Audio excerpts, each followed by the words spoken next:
Pay close attention. The news you're about to see is fulfilling Bible prophecy.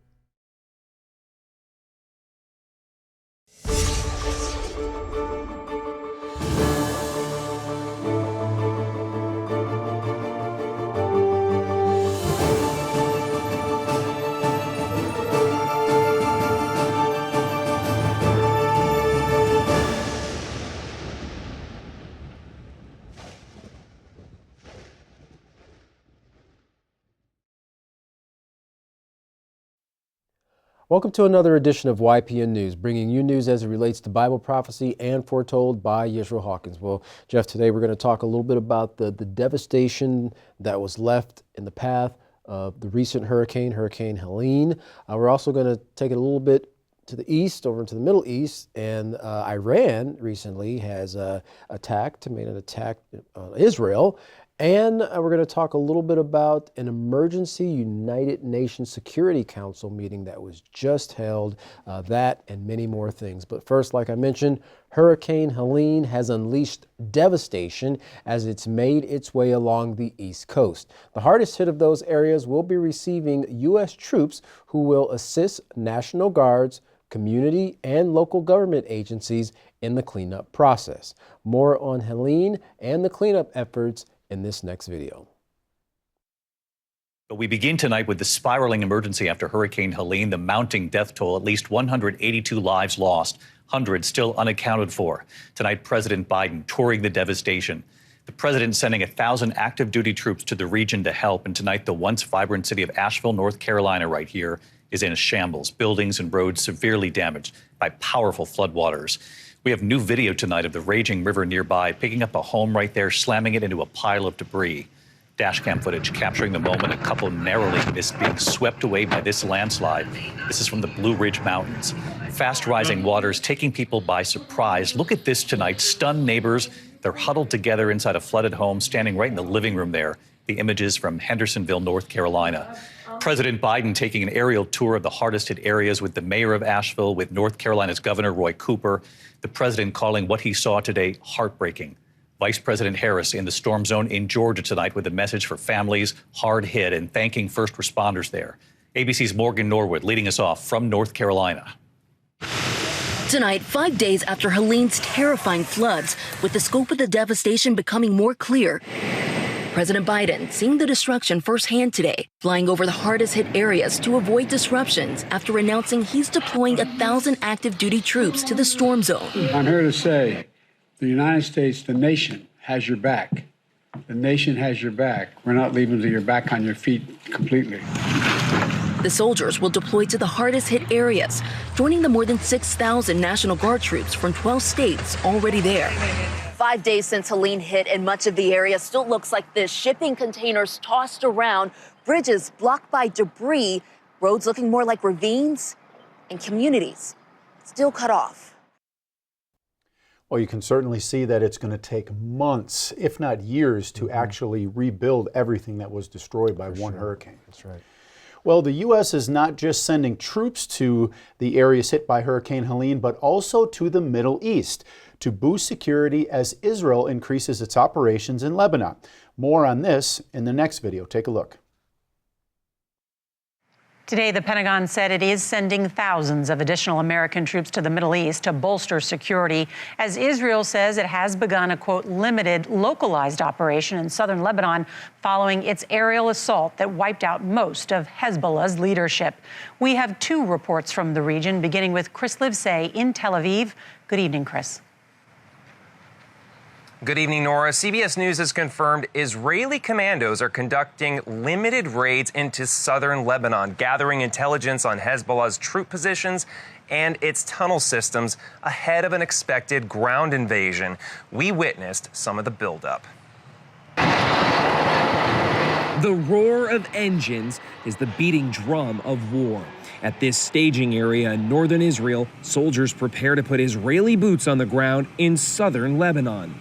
Dozens and dozens of tanks, armored fighting vehicles, and bulldozers.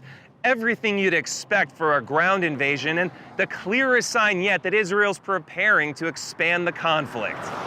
Israeli Defense Minister Yoav Gallant tells his troops, "We will employ all that is needed from the air, from the sea, and also from the land." The mission? To push back Hezbollah and its onslaught of rockets that's forced around 70,000 Israelis to flee their homes. 2 reserve brigades have been called up to join the thousands of soldiers already deployed on the border, as the almost year-long conflict is poised to enter a new and potentially much deadlier phase. I'm Imtiaz Tayeb in Beirut. Hassan Nasrallah was assassinated right here. Since then, Israel has intensified its attacks across Lebanon. We were on the edge of Dahia, the seat of Hezbollah's power, following a strike there. Well, this was once a 5-story building, and it's pretty much all but obliterated. Okay, we don't know exactly what that was. That clearly a very loud strike in the distance, and it really just underscores the situation across southern Beirut as Israel continues to strike it heavily. Over 1,000 people have been killed in just 2 weeks, and nearly 1 million people displaced, according to Lebanon's prime minister, including 14-year-old Mustafa Al-Musso. This is the birds. Who shows us his pet birds he couldn't bear to leave behind. A rocket fell so close to us, he says. You must have been so scared. Yeah. You were? Yeah. And tonight, Hezbollah is in disarray following Israel's killing of so many of its leaders. But the militant group's number 2 insists his fighters are ready to confront any Israeli ground invasion. Well, that's the one thing that, a lot of the other nations are worried about is the United States, of course, Israel being an ally. But as they become more involved, then, the concern is that this is going to be a war involving the United States with these other nations, Iran, Lebanon, and so forth. Well, as Israel moves into Lebanon, the United States is offering flights to United States, of course, citizens in those regions, evacuating as many as they can in the time allowed. So far, 250 Americans and their families have escaped, being flown to Turkey. Now that, according to the United States State Department. Thousands of Americans still remain in Lebanon. Many are staying by choice. Meanwhile, Israel is building troops along Lebanon's northern border. Well, Israel is gathering in the north of Lebanon, but they're striking targets in the south, decimating buildings, injuring civilians, and leaving 9 dead after an apartment building was hit with a missile in the city central Bashur neighborhood, just down the road from Lebanon's parliament. Now, according to the World Health Organization, at least 20 health workers have been killed in Lebanon by Israeli strikes over the past 24 hours, putting an even heavier burden on the country's weighed-down health system because of all the casualties and injured. Well, Lebanese doctor in an interview with CBS News said, quote, "We saw what happened in Gaza and we don't want it to happen here," end quote. Of course, him fearing that that is exactly what's going to take place in Lebanon. As Israel advances its military, of course, they will move with ground incursions, and the thought is that it will eventually lead to an occupation. Well, many are concerned, like we said, that there will be a repeat of the last time Israel occupied Lebanon, that occupation lasting 18 years. Wow, 18 years. Mm-hmm. Well, we're now going to turn to our field correspondent, Larry McGee, who has been working on a major story, the Iranian missile attack. Of course, Iran had threatened to attack Israel in response to the killing of Hassan Nasrallah, and also some of the other top Iranian and Hezbollah leaders that Israel has been taking out one by one. So, Larry, what is the latest here on this Iranian missile strike? With the advance of technology absent moral guidance, the projectiles of men's warfare has progressed from catapults hurling burning payloads over small distances to destructive fiery missiles capable of going forth from nation to nation. This was exactly the site recently as Iran dispatched hundreds of missiles towards Israel in the latest tit-for-tat between the two. The attack came in consequence to Israel's assassination of Hassan Nasrallah, who was the renowned leader of Hezbollah. No Israeli deaths have been reported concerning the incident. A majority of the missiles are said to have been intercepted by joint Israeli and American action. Subsequent to it all, Prime Minister Benjamin Netanyahu is reported to have said that there will be retaliation. For YPN News, I'm Larry McGee. Katan Jeff, back to you. Yeah, well, both nations in this situation are vowing tit-for-tat retaliation as a result of what one nation is doing to the other. So with that mindset, of course, there's no end in sight. Right, and despite Israel and the U.S. Lending a hand there to try to shoot down as many missiles as possible, still you can see some of them getting through. So I'm sure the reports in the days to come will show just how effective these Iranian missile strikes were. That's right. Well, continuing in the Middle East, the United States has launched targeted strikes on Iranian-backed Houthi forces in Yemen. Strikes landed on targets in the capital, and they were directed at 15 Houthi military sites. The goal is to make international waters safer after Houthi rebels started targeting ships claiming their solidarity with Palestinians in Gaza. Iran's supreme leader spoke publicly for the first time in 5 years with a warning that Israel will not survive, while he also praised Iran's missile attack on Israel. Well, Israel's response, they are engaged in a bombing campaign against Beirut, also targeting the possible successor to the recently assassinated Hezbollah leader Hassan Nasrallah. Now, while people waited for hours at Lebanon's main airport to evacuate, pillars of smoke and sounds of explosions could be seen not too far off from the terminal. The international community is concerned that Israel might strike Iranian oil production fields. And of course, because of those fears, it caused oil prices to spike. President Biden urged Israel to consider other alternatives and not to strike the oil fields. Well, at the UN Secretary General Antonio Guterres said at an emergency meeting of the United Nations Security Council, quote, "Civilians are paying a terrible price, which I utterly condemn. It is absolutely essential to avoid an all-out war in Lebanon, which would have profound and devastating consequences," unquote. Now, he called for an immediate de-escalation during the 3-hour-long emergency meeting. Both Iran and Israel defended their actions, and neither would back down. Iranian Ambassador Amir Saeed Iravani said, quote, "Each act of restraint taken by Iran has only emboldened Israel to commit even greater crimes and more acts of aggression. Consequently, Iran's response was a necessity to restore balance and deterrence. Israel must understand that each act of aggression it makes is not unpunished and will be met with consequences," end quote. The Israeli ambassador, Danny Danon, responded to the Secretary General's comments with his own strong words, saying, quote, "The time for empty calls for de-escalation is over. How can you do that? Well, to equate Israel, a nation simply wishing to live in peace, acting in defense of its people, with an aggressor bent on our destruction is not just wrong, it is a grotesque and immoral distortion of reality." Lebanon called for implementation of a demilitarized buffer zone in its southern parts per a 2006 Security Council resolution. Lebanese Ambassador Hadi Hakem stated, quote, "The people of Lebanon and the government of Lebanon reject war. They want the implementation of Resolution 1701 with all its provisions."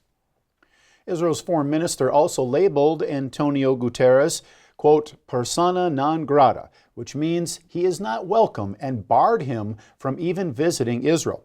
Now, he accused the UN Secretary General of supporting Hezbollah, Hamas, and Iran. While Mr. Guterres did not publicly respond to the ban, his spokesperson did make this comment, quote, "We see is a political statement by the foreign minister and just one more attack, so to speak, on UN staff that we've seen from the government of Israel." But really, when all sides had said what they wanted to say and the meeting was adjourned, the council members could only do as the rest of the world and wait and see how Israel will respond to Iran's retaliation. And that's really what everybody is waiting for on both sides. What is Israel going to do? What's Iran going to do as it goes back and forth? That's right.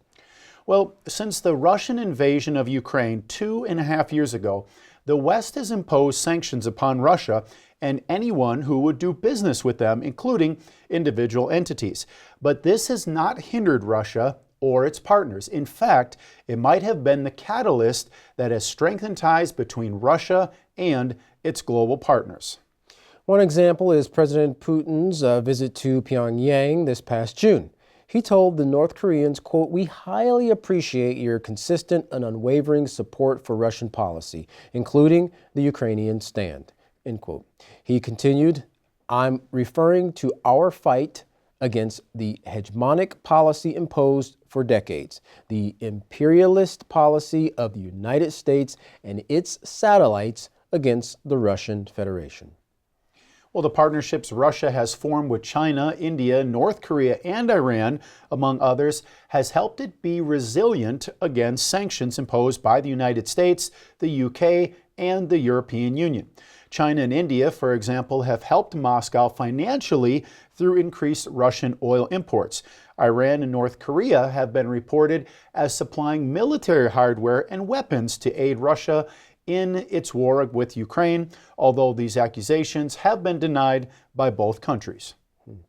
Now, the Russian president, as viewed by analysts, see the world as multipolar, which means there is not one nation ruling over all the rest. Therefore, he pushes the quest for a new monetary system through BRICS. Originally, BRICS was made up of 5 countries: Brazil, Russia, India, China, and South Africa. But recently, 5 more countries have joined. Those are Egypt, United Arab Emirates, Ethiopia, Iran, and Saudi Arabia. Now, this shift is most notable at the United Nations forums, where any votes critical of Moscow are abstained by Russia's allies. Now, while there is no concern that the BRICS group will expand from the financial world to become military allies as well, the group denies this. But that does not relieve the concern. Chris Wefer, a member of the UN General Assembly, told Al Jazeera the U.S. and Brussels both fear that if BRICS does become this bigger and more unified economic and trade bloc, then that's only one step away from it becoming a military bloc in the future. So, he continues, for now, everything is focused on sanctions and economic threats as well as incentives. But the United States and European countries are not taking this laying down. They are putting more pressure on countries like China, the UAE, and Turkey, who are all trading with Russia. While Turkey is a NATO member and a candidate for joining the EU, is now making a bid for BRICS, which will certainly cause a shift in global alliances. Mm-hmm. Well, it's an interesting article to close with, Katan, because as the United States and, the UK and so forth, the European Union have put these sanctions upon Russia, hoping to somewhat cripple them. Mm-hmm. As we said, it looked like it was the catalyst to actually propel them forward to start trading with these other groups and forming BRICS and so forth, and really strengthening their ties. And now, the next step that some of the analysts are wondering is, will that group become a military bloc as well? So they're kind of already forming their military alliances amongst themselves. So it will be interesting to see how many other nations want to join the BRICS group and just how far that alliance will go. Well, right, and they've also, in many instances, have used that term hegemony, mm-hmm. right? So as it was mentioned before, this is a multipolar type of world, and not just one country can rule it. So the United States, at the end of the day, can't really fault or get upset with Russia or any of these other countries because they've already set the bar by their activities internationally. Right. And the United States has been on top for so long, they don't want to lose that Western dominant stance that they have. That's right. Well, if you want to find out more about these stories, contact the House of Yahweh. And when you do, don't forget to request your free copy of the Prophetic Word magazine and monthly newsletter. Here's how. To contact the House of Yahweh, you can write them at the House of Yahweh, P.O. Box 2498, Abilene, Texas 79604. You can call them at 1-800-613-9494. You can visit them by going to any of their websites. You can go to Yahweh.com, YisraelHawkins.com, or Yahweh'sBranch.com. You can also visit our website by going to YPNnews.com. You can email the House of Yahweh at info@yahweh.com. And for all calls outside the United States, please dial the number on your screen. And don't forget the Israel Says and Ask Israel programs available online to aid you in the study and understanding of Scripture and prophecies. You can find those two programs by going to YisraelSays.com and AskYisrael.com. Well, don't go anywhere. Up next is another classic message from Yisrael Hawkins. From all of us here at YPN News, I'm Jeffrey Heimerman. And I'm Katan Alexander. Thanks for watching.